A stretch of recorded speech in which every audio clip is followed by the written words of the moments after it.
부모들은 자식을 위해서면 많은 것들을 남겨주고 싶은 그런 마음들을 갖습니다. 자식을 위한 길이라고 한다면 못할 것이, 못 줄 것이 없는 것이 부모의 공동된 마음 아닙니까? 그렇다면 부모로서 자식에게 무엇을 남겨줄 수 있겠습니까? 우리가 남겨야 할 유산, 가장 가치 있는 유산, 그것은 무엇일까요? 돈입니까? 물질입니까? 돈, 물질 중요해요, 안 중요해요? 중요합니다. 중요합니다. 이왕이면 여러분 많이 버셔서 많은 물질 남겨주십시오. 그것도 필요한 겁니다. 어떤 집이겠습니까?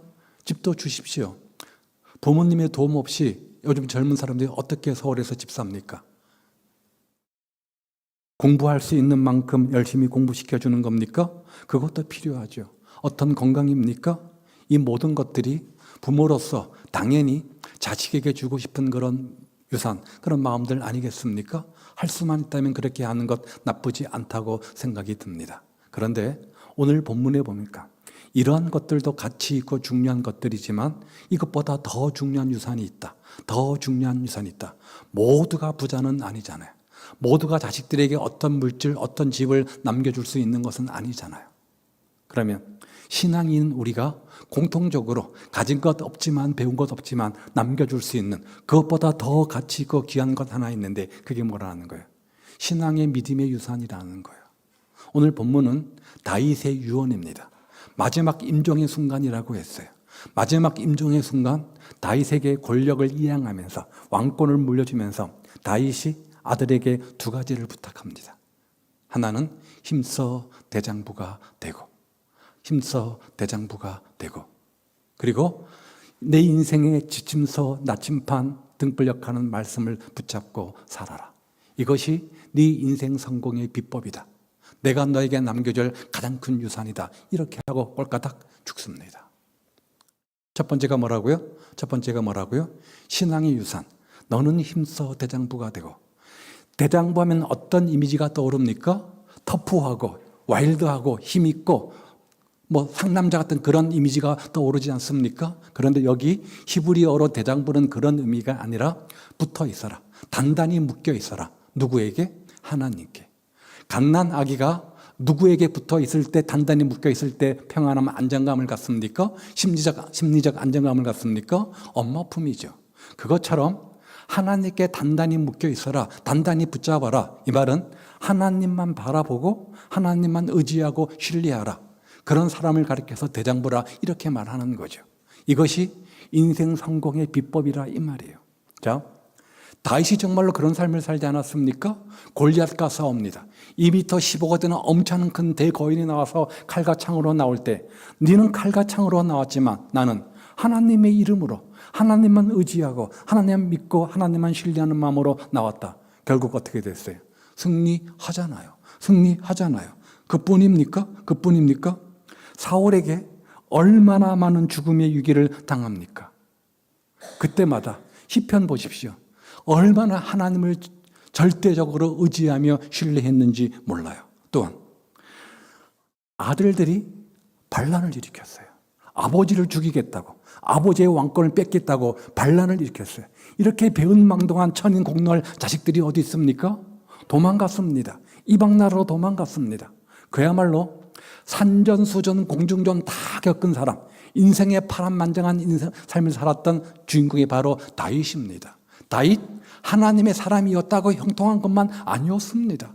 눈물 없는 인생, 눈물 없이는 갈 수 없는 그런 인생길, 환난과 고통과 절망 속에 살았던 다윗 아닙니까?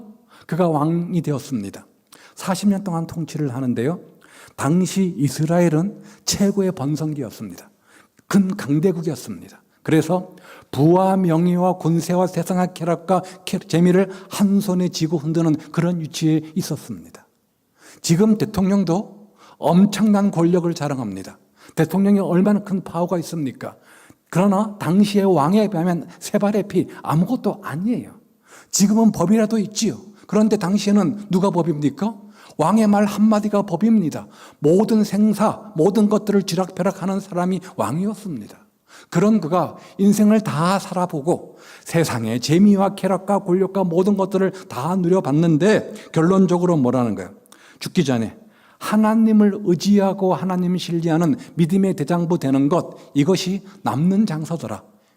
이것이 인생 성공의 비법이더라. 그러니까 내 아들 솔로몬아, 너도 나를 본받아서 네 하나님 여호와를 힘써 의지하고 붙잡고 신뢰하는 힘써 대장부가 되라. 이렇게 이야기하는 거예요. 돈 좋죠. 돈 좋죠. 이왕이면 돈 많았으면 좋겠습니다. 돈 많은 게 뭐 죄입니까? 뭐 세상죄 아니잖아요. 그렇죠? 돈 많으면 좋겠습니다. 옛말에 이런 말 있죠. 부불 100년이다. 부불 100년. 무슨 뜻이에요? 돈 3세대 못 간다는 거예요. 3세대 못 간다는 거예요. 할아버지가 부자라고 해서, 아버지가 부자라고 해서 그 아들도 부자라, 이런 법 없다 이 말이에요. 돈은 뭐라고요? 돌고 도는 거래매요. 그렇죠? 내 주머니에 있다가 언젠가 빠져나가서, 머리처럼 빠져나가서 다른 사람 주머니에 들어갈지 모르는 것, 그게 돈입니다. 저희 할아버지가 굉장히 부자였어요. 일제시대 면서기를 했는데요. 지금처럼 무슨 컴퓨터가 있습니까? 뭐가 있습니까? 눈먼 땅이 너무 많은 거예요. 눈먼 땅, 눈먼 산이 너무 많은 거예요. 그래서 자기 이름을 다 적어놨어요. 나중에 해방되고 그 많은 산, 그 많은 땅이 다 우리 할아버지 땅이 된 거예요. 저희 아버지가 삼형제인데 큰아버지, 작은아버지. 큰아버지가 교장 선생님입니다. 지금처럼 이렇게 재산을 분배하는 게 아니라 그때는 장제 우선이었잖아요. 모든 재산을 큰아버지가 다 가지고 갔어요. 그 많던 땅, 그 많던 산 다 가지고 갔어요. 심지어 어느 정도였냐면 동네에 땅을 기증해가지고 돈을 기증해서 중학교를 지어줬어요. 그 중학교 이름도 기억나요. 복내 중학교. 그런데 우리 아버지가 참 멍청했어요. 젊은 혈기. 내가 굳이 뭐 사지 멀쩡한데 굳이 내가 뭐 할아버지 돈 받을 필요 없나? 땡전 한 푼, 이런 한 푼만 안 받았어요. 그러면 오래 사시지. 일찍 돌아가셔가지고 우리 남은 가족들만 엄청 생고생시켰는지 몰라요. 그런데요, 그 모든 돈을 큰아버지가 다 가지고 가셨는데 지금 잘 먹고 잘 사느냐? 큰 집에 일남 오녀, 아들 하나, 딸인데 그 아들 잘되게 한다고 사업을 시켰는데 기억나요? 저 구로공단에 YKK 지퍼 만드는 공장. 그런데 다 망했어요. 다 망했어요. 가진 게 하나도 없는 빈털터리가 됐어요. 그 많던 산, 그 많던 땅, 그 많던 논밭 다 사라져 버렸어요. 몇 번 공장하면서 몇 번 망가지니까 그 돈 다 사라져 버리더라고요. 부불 100년이에요. 부불 100년이에요. 그러면 어떻게 해야 돼요? 영원히 변치 않는, 영원히 없어지지 않는 유산 있다 그 말이에요. 그게 뭐라는 거예요? 하나님 믿는 믿음이라 그 말이에요. 하나님 신뢰하는 믿음이라 그 말이에요. 그 신앙을 우리 자녀가 갖게 하면 그 인생 망하지 않는다. 그 인생 망하지 않는다. 이게 다윗의 관점이었던 거예요. 그러면 중요한 것, 어떤 신앙을 우리가 유산으로 남겨줘야 될까? 우리 자녀들은 부모의 일거수일투족, 어떻게 신앙생활을 하는지, 어떻게 직장생활, 사회생활을 하는지 다 볼까요, 안 볼까요? 다 봅니다. 다 듣고 보고 다 평가합니다. 다 평가합니다. 정말 우리의 부모가 신앙 제대로 하는지, 믿음생활 제대로 하는지 다 평가하고 따진다 그 말이에요. 주일 예배를 어떤 마음으로 드리고 있는지, 주일날 예배 와서 목사님 설교 말씀을 어떤 마음으로 듣고 있는지, 신앙생활을 어떻게 하고 있는지, 정말 말 따로 행동 따로 아닌 말과 행동이 일치되는 그런 신앙생활을 하고 있는지, 강북 사랑의 교회 중직자라고 하는데 중직자다운 그런 언행심사를 갖고 살아가는지, 교회에서는 천사지만 집에서 와서도 일거수일투족 변치 않는 그런 믿음을 갖고 있는지, 물질적 면에서 힘에 지나도록 자원해서 애써 봉사하고 헌신하고 있는지, 헌금하는데 찔끔 인색하고 억지로 내는지, 힘들고 어려울 때 정말 입만 열면 주여 주여 하면서 정말로 그 하나님 믿고 의지하며 신뢰하는 모습을 보여주고 있는지, 어떤 문제 앞에서 믿음으로 생각하고 믿음으로 말하고 믿음으로 행동하고 있는지, 불평하고 원망하고 있지 않는지 다 보고 다 판단한다 이 말이에요. 그러면서 그런 부모의 일거수일투족 신앙생활을 보면서 우리 부모님 진짜야. 우리 부모님 신앙 진짜야. 우리 부모의 신앙과 인격 정말 예수 닮은 사람들이야. 그렇게 인정하고 평가하는지, 아니면 우리 부모님 우리 강북 사내의 중직자인데 집에 가면 악마가 돼. 아이고 형식적인 신앙생활을 하고 있어. 이렇게 평가받고 있지는 않는지. 그렇다고 한다면 어떻게 우리가 우리 자녀들에게 선한 영향력으로 신앙의 유산을 남겨줄 수 있냐 이 말이에요. 따라서 우리는 물어야 됩니다. 다윗이 그 어떤 유산보다도 신앙의 믿음의 유산이 가장 중요하고 가치 있는 거라고 한다면 과연 나는 그런 가치 있는 신앙의 유산을 우리 자녀들에게 나눠주고 있는가? 그러하기 위해서 우리 자녀가 보기에 구별된 언앙심사를 가진 정말 믿음의 사람으로 내가 우리 자녀들에게 내 신앙과 인격을 평가받을 때 합격, 오케이 신앙 인격을 가지고 있는가? 자문자답해 보십시오. 안타까운 것은 불행하게도 믿음이 좋다는 가정에서 믿음 좋지 않는 자녀가 종종 나오는 경우를 흔하게 보게 되어집니다. 비단 우리만의 문제가 아니라 성경도 마찬가지고 남의 문제가 아니라 우리의 문제입니다. 우리 모두도 자녀를 가지고 있기 때문에 내 마음처럼 자녀가 신앙이 안 될 때도 참 많이 있습니다. 그 원인이 뭘까? 어떻게 하나로 우리가 원인을 규정할 수 있겠습니까? 다양한 이유들이 있을 겁니다. 그런데 어쩌면 오늘 본문 말씀에 근거해 볼 때 한 가지, 내가 내 자녀들에게 신앙의 본을 제대로 보이지 못하기 때문은 아닐까? 열심히 믿고 열심히 예배 생활하고 열심히 신앙생활하고 있는다고 자평하지만 우리 자녀가 내 신앙의 모습을 평가할 때 우리 부모는 형식적이야. 타성해졌어. 무늬만 그리스도인이야. 이런 평가 인정받기 때문은 아닌지, 그래서 우리 자녀에게 내가 선한 믿음의 영향력을 끼치고 있지 못하는 아닌지 한번 스스로 자문자답해 보라 이 말이에요. 물론 현실은 이런 거 별로 안 중요하고 돈이면 다 되는 세상입니다. 뭐니 해도 머니가 최고라고. 그렇죠? 돈 있으면 다 되는 세상 속에 살아가고 있기 때문에 부모들이 어떻게 해서는 혈안이 돼서 내 자식에게만큼은 좀 더 많은 물질 재산을 남겨놓으려고 합니다. 나쁜 것은 아니지만 어떤 분 말처럼 내 돈은 내가 가지고 있는 돈이 내 돈이 아니라 내가 쓴 것이 내 돈입니다. 내가 쓴 것만큼 내 돈입니다. 내가 아껴가지고 주님의 것까지도 아껴가지고 억지로 인색하게 살아가지고 수전호처럼 살아가지고 그 많은 재산 자녀에게 남겨준다고 해서 그게 과연 복일까? 모르겠어요. 사람은 그렇게 믿기 때문에 수단과 방법을 가리지 않고 돈 모으기에 혈안이 되어져 있습니다. 그리고 돈 없으면 사람 구실 못하고 돈도 없으면 사람 대접받지 못하니까 끝까지 죽는 순간까지 뭘 꽉 쥐고 있어요? 이 물질을 꽉 쥐고 있다 이 말이에요.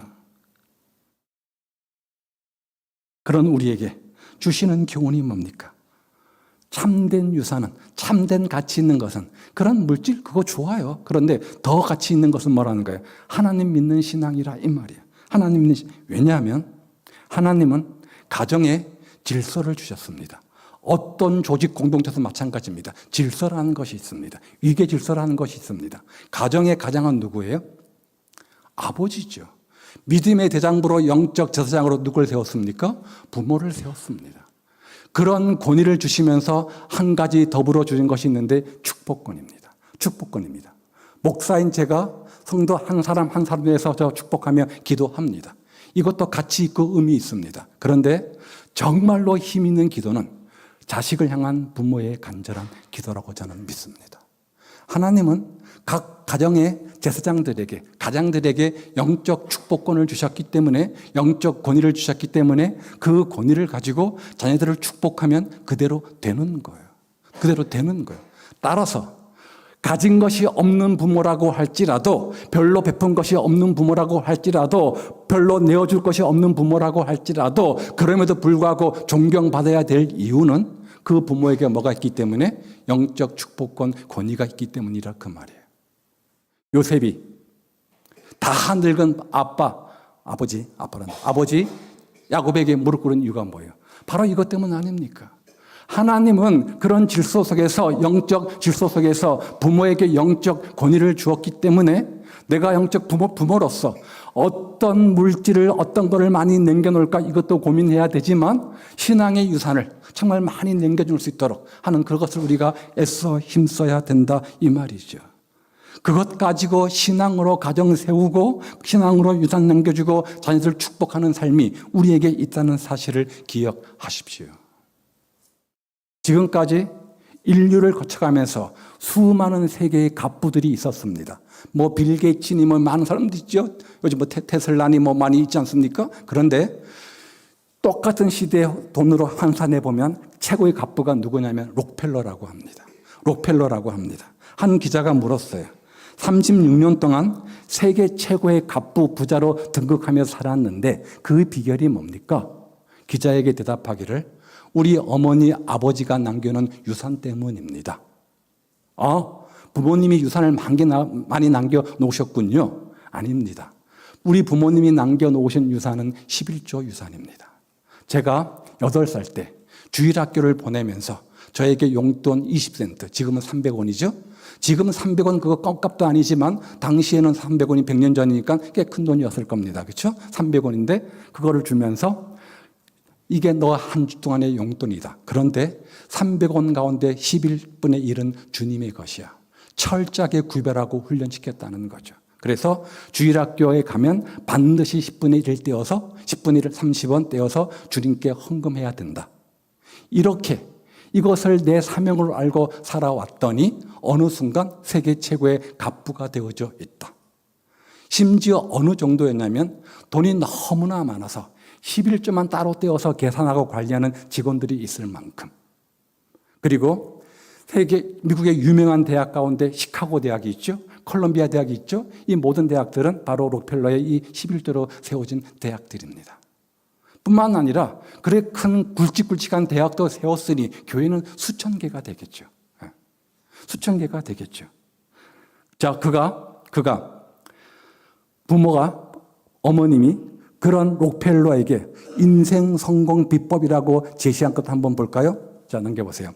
10가지 유언 가운데 앞부분 5개만 따왔습니다. 하나님을 너의 친아버지로 섬겨라. 목사님을 하나님 다음으로 잘 섬겨라. 찔리죠.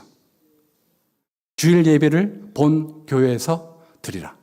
오른쪽 주머니는 항상 11조 주머니로 하라. 예배 시간은 항상 앞에 앉으라. 왜 그랬을까요? 앞에 앉아 있는 것하고 뒤에 앉아 있는 것하고 마음 자세 가짐이 다르기 때문이겠죠. 자, 이런 것들이 록펠러 어머니가 자신의 아들 록펠러가 이 세상에서 성공하는 비법으로 제시한 것들입니다. 어릴 때부터 주의 것과 내 것을 구별하고 선한 물질의 청지기로 온전히 주 앞에 물질을 구별해 드렸고 먼저 그의 나라와 그를 구하는 삶을 살았던 록펠러. 하나님이 어떻게 하셨을까요? 그런 인생 어떻게 할까요? 잘되게 하실 것 아닙니까? 선한 물질의 청지기 사니까 언니는 물질 줘도 괜찮겠구나. 물질을 팍팍팍 줬을 거 아닙니까? 많은 물질을 줘도 그것도 온전히 떼가지고 주님께 온전히 드리는 삶을 살았으니 주님 기쁘고 보람 있었을 것 아니에요. 여러분, 자녀에게 무엇을 유산으로 남기겠습니까? 록펠러만큼 재산이 있습니까? 100억, 1000억 남겨놓을 수 있습니까? 신앙을 적어도 그 정도 못하지만 우리가 할 수 있는 것, 내가 믿는 예수님, 내가 만난 예수님, 그 예수님을 신앙 유산으로 남겨놓을 수는 있잖아요. 그래서 언젠가 우리는 자녀를 떠날 것 아닙니까? 평생 같이 있지 못합니다. 조만간 우리가 먼저 떠나겠죠. 혼자 남아있는 우리 자녀, 무슨 일을 만나든 어떤 일을 만나든 환난과 비바람과 폭풍우 가운데 전혀 흔들리지 않고 하나님 믿고 의지하며 신뢰하는 자의 삶을 살아가도록 하기 위해서 그런 신앙의 유산을 남기시기를 바랍니다. 특별히 지식에서 배우는 예수님 말고 내 인생 속에서 다윗이 체험했던 것처럼 내 인생 속에서 나를 만나주신 예수님, 내 기도에 응답해 주시고 나를 도우시고 인생의 여정 속에 함께 하셨던 그 임마누엘 하나님, 그 주님을 생생하게 간증하며 전해주는 유산으로 남기는 삶이 되시기를 바랍니다. 우리 부모가 만난 그 예수님, 우리 부모의 기도에 응답하시고 함께 하시고 에베네셀 도우셨던 그 하나님, 자녀도 목도했을 것 아닙니까? 그러면 그 하나님을 믿고 의지하면 그 인생 성공, 대박나는 인생이라 이 말이에요. 두 번째는 3절에 보니까 말씀이네요. 그렇죠? 말씀을 유산으로 남겼네요. 말씀을 유산으로 남겼습니다. 말씀대로 행하라. 말씀을 듣고 지켜 행하라. 이게 네 인생 성공 비법이다. 형통하는 비법이다. 패가 만신당하지 않고 대대로 복받는 비법이다. 이렇게 이야기해 주고 있습니다.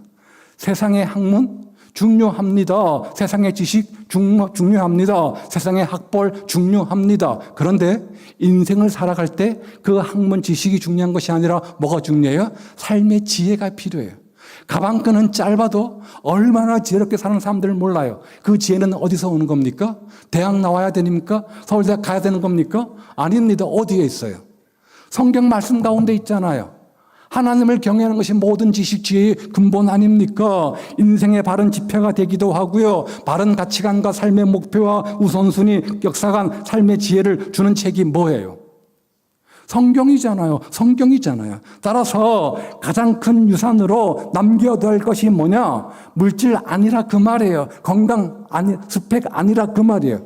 삶의 지혜가 담겨 있는 뭐요? 성경이라 그 말이죠. 세상의 학문, 세상 지식이 아닌 하나님 붙잡고 살아가는 인생, 그런 삶을 살아가기 위해서 성경이 필요하다. 왜?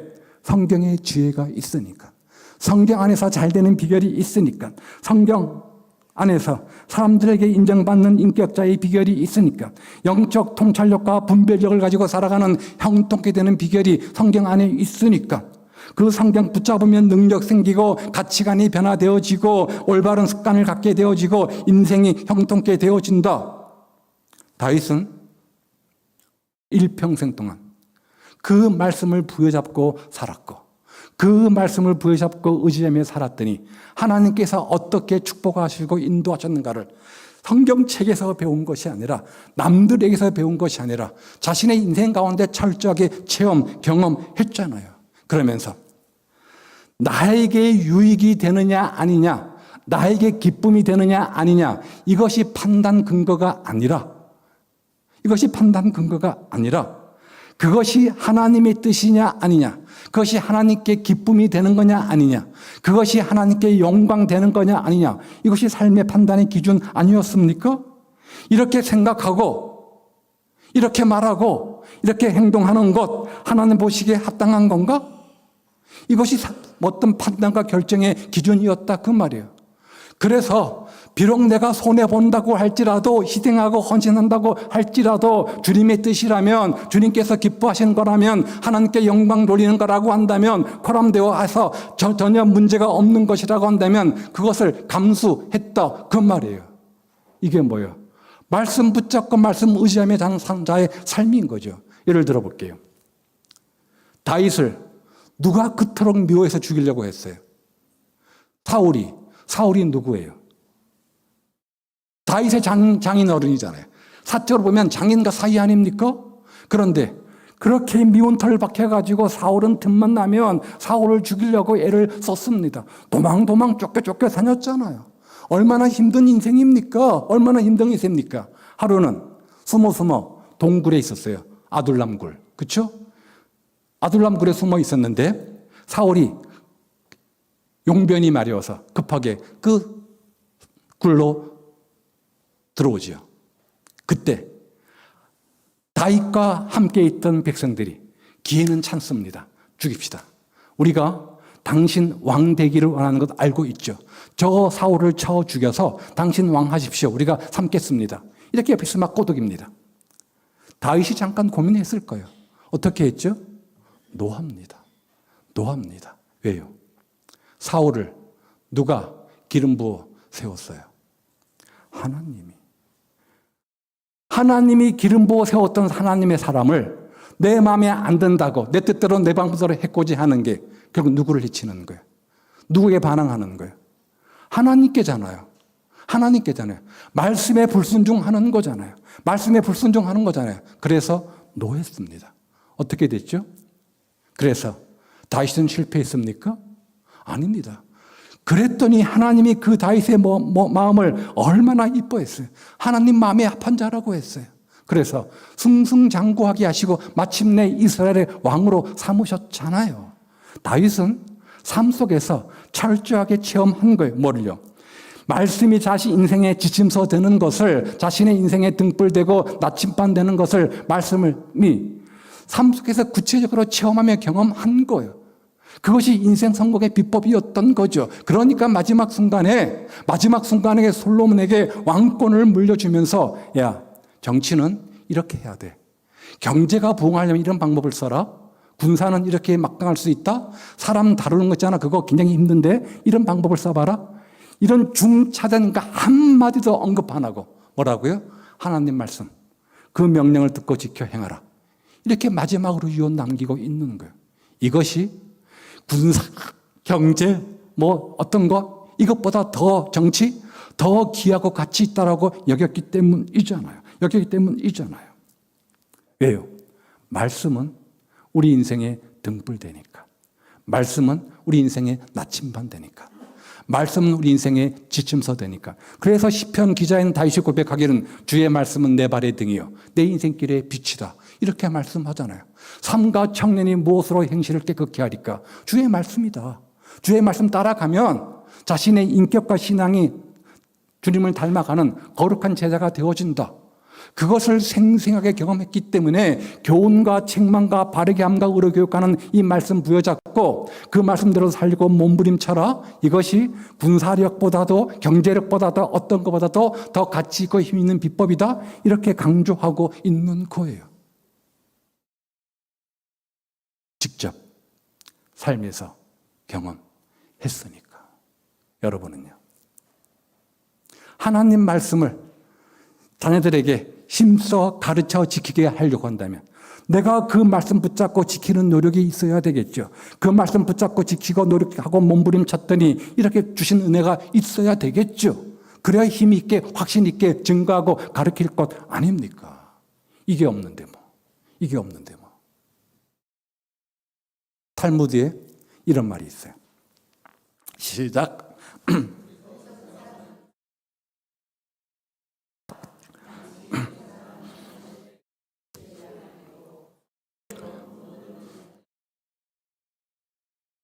여러분은 어리석은 사람이에요? 양식 있는 사람이에요? 지혜로운 부모예요? 우리 자녀들이 인생을 살아가면서 우리가 꿈꾸는 것은 폭풍 없는 인생을 원합니다. 근심, 걱정, 환란이 없는 인생을 우리 자녀만큼은 살기를 원합니다. 있어요, 없어요? 없어요. 우리가 그런 인생을 살아왔던 것처럼 우리 자녀들도 인생의 비바람 폭풍은 만날까요, 안 만날까요? 만납니다. 근심 걱정거리 있을까요, 없을까요? 만납니다. 깊은 환란의 웅덩이를 만나기도 할 겁니다. 캄캄한 한밤중 같은 인생길을 걸어가기도 할 겁니다. 그때 나는 없는데, 나는 이제 세상을 떠나 천국에서 주님 품에 안겨 있는데 누가? 우리 주님이 그 인생의 등불 지침서 되어줄 수 있을까? 뭐가? 주의 말씀이.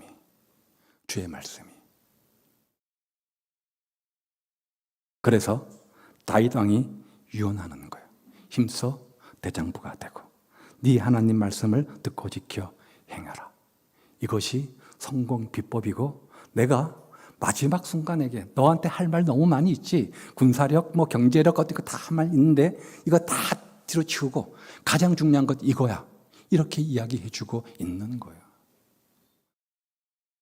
그 이유는 다윗이 그것을 체험하고 경험했으니까 그만큼 확신이 있는 거예요.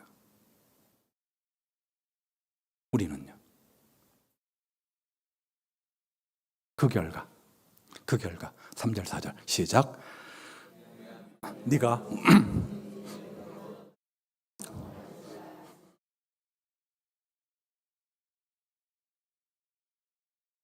두 가지를 축복하죠. 형통과 끊어지지 아니하리라.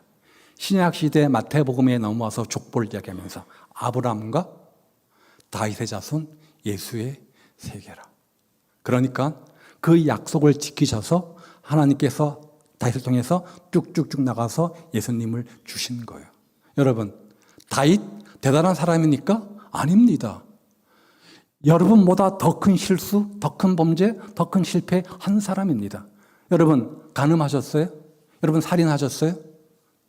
정말 세상적 눈으로 보면 지울 수 없는 큰 실수, 실패, 범죄 한 사람 누구예요? 다윗이잖아요. 그렇죠? 그런데 어떻게 됐어요? 그래서 수임 못 받았어요?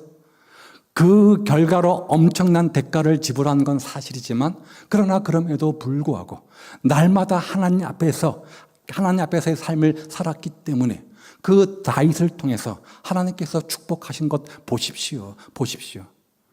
안 되는 데는요, 안 되는 이유가 있고 잘 되는 데는 잘 되는 이유가 있습니다. 못 봐서 그렇지, 우리가 몰라서 그렇지, 뭔가 이유가 있는 겁니다. 다들 경기가 어렵다고 해요. 그런데 간혹 지나가다 보면 잘 되는 식당은 뭐죠? 대기번호 갖고 줄 섭니다. 저는 음식을 별로 안 좋아해서 그거 너무 이해를 못해요. 그런데 어떤 사람들은 1시간씩 기다렸다가 그거 먹습니다. 그렇죠? 잘 되는 집은 잘 되더라고요. 다들 힘들고 어렵다고 하는데 여기 수요일 날 끝나고 여기 개천길 걸으면 여기 많이 있잖아요. 술집들 있잖아요. 근데 유독 두 집만 잘 됩니다. 그 옆에 그 꼼장어 집하고 그 옆에 맥주집하고만 잘 돼요. 사람들이 바글바글해요. 요즘은 봄이니까 그런지 모르겠는데 잘 되는 집은 잘 되고 안 되는 집은 안 돼요. 몰라서 그렇지. 뭔가 비법이 있겠죠. 뭔가 이유가 있겠죠. 따라서 하나님의 세계를 우리가 바라봐야 됩니다. 잘 되는 비법, 그게 뭐냐? 신앙유산, 말씀유산이라 이 말이에요. 따라서 언젠가 우리가 자녀를 이 땅에 두고 떠나게 되어질 텐데 그때 눈에 넣어도 아프지 않은 우리 자녀들 이 땅에서 강성하고 잘 되기 위해서 두 가지를 기억하십시오. 하나님 믿는 신앙의 유산, 또 한 가지는 인생의 지침서 되는 말씀을 붙잡는 신앙. 이것을 반드시 남겨주시기를 바랍니다. 우리 이것은 할 수 있잖아요. 자녀에게 100억씩 남겨주십시오. 불가능할지 몰라도 적어도 우리 노력하면 이것은 될 수 있는 것 아닙니까? 5월 가정의 달이라고 하죠. 우리 자녀에게 하나님을 유산으로 남겨주는 그런 삶이 되시기를 바랍니다. 그래서 미래에 이 세계를 변화시킬 위대한 인물들 다 우리 가정에서, 우리 공동체에서 많이 배출되어지기를 원합니다. 사회 각계각층에 필요한 일꾼들이 얼마나 많이 있는지 몰라요. 우리의 믿음의 자녀들이, 우리의 자녀들이 사회 각계각층에서 정말로 인정받는, 쓰임받는, 존경받는 그런 자녀들 될 수 있으면 좋겠습니다. 설사 우리 자녀가 그렇게 하지 못해도 평범한 인생을 산다고 할지라도, 평범한 삶을 산다고 할지라도 사회 곳곳에서 예수 믿는 사람으로 세상의 빛과 소금된 삶은 살 수 있는 거잖아요. 그런 삶의 주인공들 되시기를 바랍니다. 그 인물을 키울 책임이 누구에게? 부모인 우리에게 있는 거예요.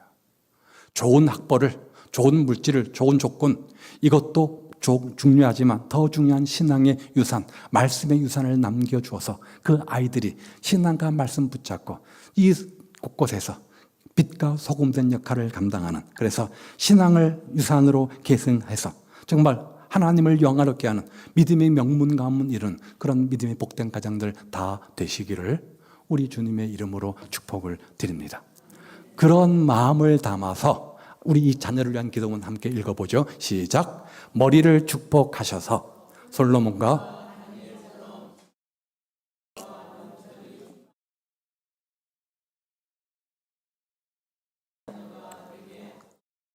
두 눈을 축복하셔서 회개의 눈물로 적셔 주시고 세상의 헛된 것이 아니라 에스겔처럼 하나님의 환상과 비전을 바라보는 자녀가 되게 하소서. 두 귀를 축복하셔서 사무엘처럼 하나님이 들려주시는 사랑의 음성을 들을 수 있는 자녀가 되게 하소서. 입술을 축복하셔서 기도와 찬송이 끊이지 않게 하시고 바나바처럼 감사와 위로와 칭찬의 혀를 가진 자녀가 되게 하소서. 가슴을 축복하셔서 구원에 대한 감격이 넘치게 하시고 예수님의 상품을 주사 온유와 용서와 열정의 삶을 사는 자녀가 되게 하소서. 두 손을 축복하셔서 예수님처럼 제자들의 발을 씻길 수 있는 겸손과 섬김의 자녀가 되게 하소서. 두 발을 축복하셔서 길이 아니라 십자가의 길을 묵묵히 걷는 자녀가 되게 하소서. 예수님의 이름으로 기도드립니다. 아멘. 우리의 자녀가 이런 자녀 될 수 있기를 주의 이름으로 축복을 드립니다. 함께 기도하죠.